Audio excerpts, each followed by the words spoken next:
अस्सलाम वालेकुम। बहुत दिन बाद आप बहुत दिन बाद आपके सामने वीडियो लेके आया हूँ, क्योंकि कुछ मसरूफियत की वजह से मैं आपके पास आ नहीं पाया।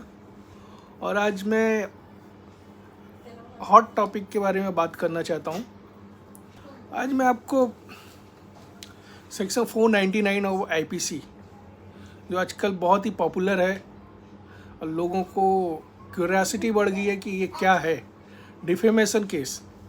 डिफेमेशन केस अंडर सेक्शन 499 में उसकी परिभाषा बताई गई है कि डिफेमेशन केस क्या होता है। मैं आपको हिंदी में पढ़ के बताना चाहता हूँ।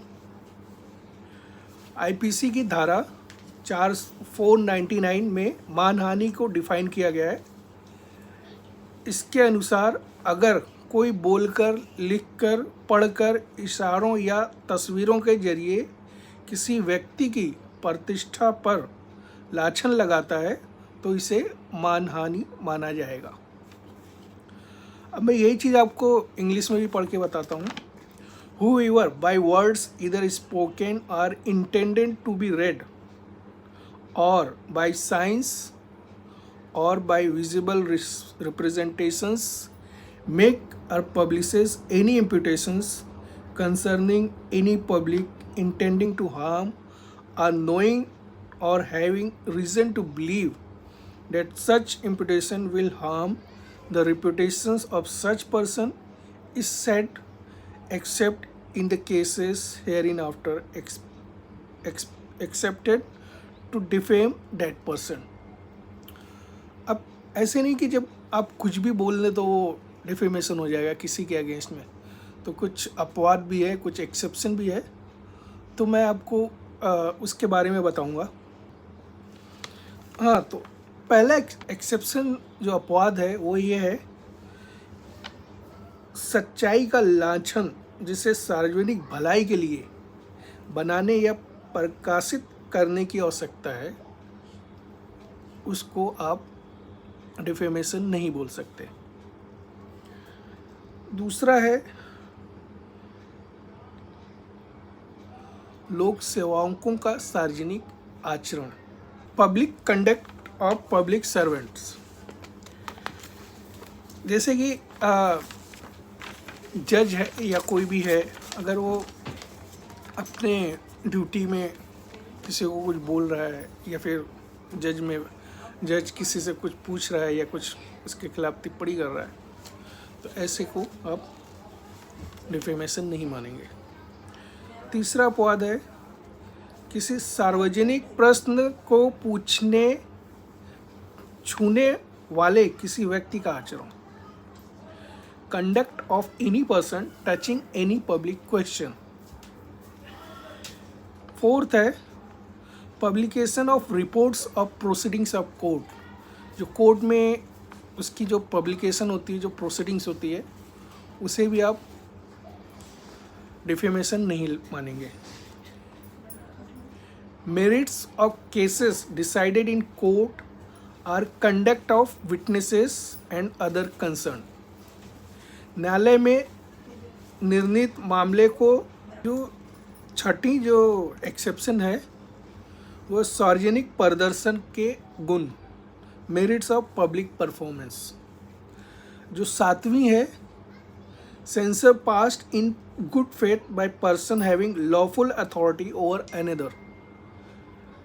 जिसे हिंदी में आप अगर अनुवाद करेंगे तो दूसरे पर विधि सम्मत अधिकार रखने वाला व्यक्ति द्वारा सद्भावना से की गई निंदा।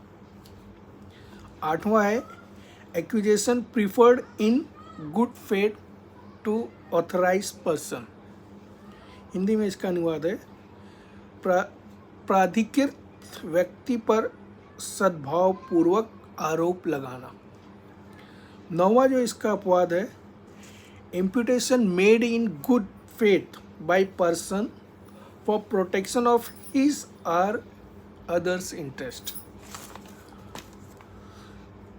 जिसे हिंदी में हम अनुवाद करेंगे, किसी व्यक्ति द्वारा अपने या दूसरे के हितों के संरक्षण के लिए सद्भावपूर्वक लगाया गया लांछन।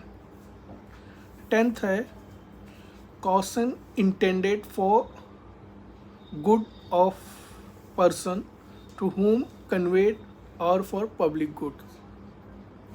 सावधानी जो उस व्यक्ति की भलाई के लिए आश्रित है जिसे संप्रेरित किया गया या सार्वजनिक भलाई के लिए। अब इसकी डिफिनेशन के बाद हम आएंगे कि भाई इसमें प्रोसीडिंग कैसी होती है, क्या होती है। तो प्रोसीडिंग अगर किसी के खिलाफ आपके अगेंस्ट में किसी ने डिफेमेशन स्टेटमेंट दिया है तो आप सबसे पहले उनको नोटिस भेजते हैं। नोटिस भेज के आप बताते हैं कि आपने ऐसे ऐसे जो लांछन है या डिफेमेशन जो है आपने मेरे खिलाफ़ किया है। तो अगर आप माफ़ी नहीं मांगेंगे तो हम कोर्ट में जाएंगे।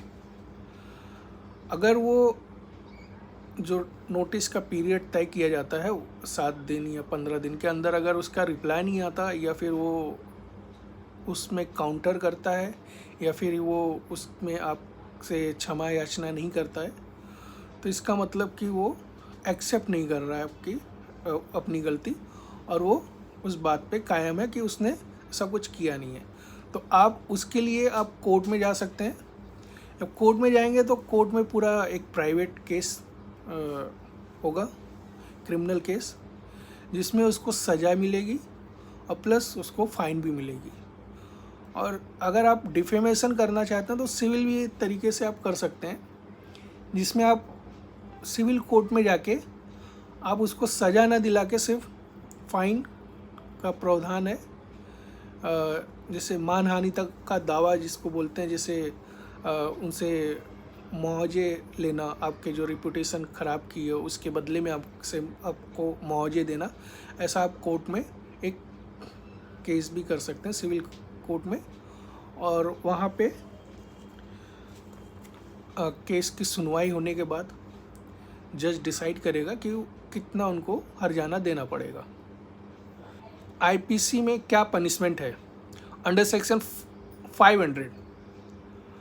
अगर ये प्रूव हो जाता है कि उसने आपके खिलाफ कोई भी डिफेमेशन वाक्य या शब्द पब्लिकली बोले हैं या कहीं भी बोले हैं जिससे आपकी प्रतिष्ठा को हानि पहुंची है, तो कोर्ट ये डिसाइड करेगा।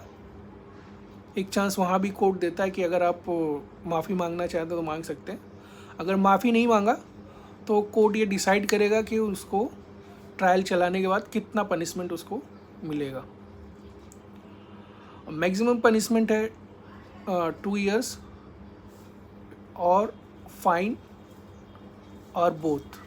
तक जो मैंने आपको बताया वो ऐसा है कि किसी ने बोला हो आपके बारे में, गलत बात बोली हो, तक मैंने आपसे ये बताया है कि किसी के बोले हुए वाक्य से आपकी भावना आहत हुई हो या आपकी प्रतिष्ठा पे कोई धक्का लगा हो तो उसे डिफेमेशन के अंतर्गत आता है।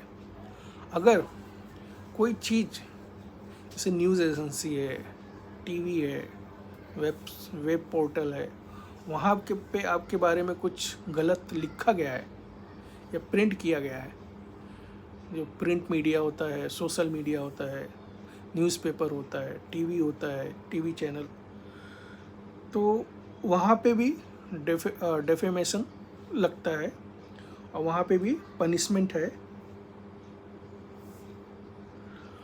और इस दशा में अगर डेफेमेशन लिख के या पब्लिश करके किया गया है तो उस दशा में भी मैक्सिमम जो पनिशमेंट है वो 2 साल है या फाइन है या दोनों है। उम्मीद करता हूँ कि आपको मेरी इन्फॉर्मेशन पसंद आई होगी